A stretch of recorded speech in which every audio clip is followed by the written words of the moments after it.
Hello বন্ধুরা, দেখুন আজকে আমাদের বাড়িতে মাতৃ সম্মেলন হবে। কালকে দেখছিলেন ভিডিও ছেড়েছিলাম যে টিফিনগুলো তৈরি করছিলাম, প্যাকেটগুলো, তারই আজকের জন্য প্রস্তুতি শুরু হচ্ছে। দেখুন গজা, লাড্ডু, তারপরে দিয়েছিলাম সিঙ্গাড়া, স্যাও, এগুলো হচ্ছে টিফিন। আর ঠাকুরের ভোগ হচ্ছে বাতাসা, শুধুই বাতাসা। আর এটা হচ্ছে অনুকূল ঠাকুর, সবাই জানেন। সেটাই হচ্ছে আমরা দীক্ষিত, আমাদের পুরো ফ্যামিলি দীক্ষিত। তার জন্য অনেক দিন ধরেই ইচ্ছে ছিল মাতৃ সম্মেলন করার জন্য। এখন তো শ্রাবণ মাস চলছে, এখন তো মাতৃ সম্মেলনের জন্যেই, বিশেষ করে মাতৃ সম্মেলনের জন্যে আজকে আমরা এই কাজটা করলাম।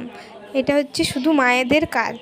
ঠাকুরের যতজন আসবে শুধু মায়েরাই এটা পরিচালনা করবে। ঠাকুরের নাম হবে, জ্ঞান হবে, বুদ্ধি হবে, ঠাকুরের কী কী উপকার পেলে সেটাই ভিডিও করে শেয়ার করলাম। বাই।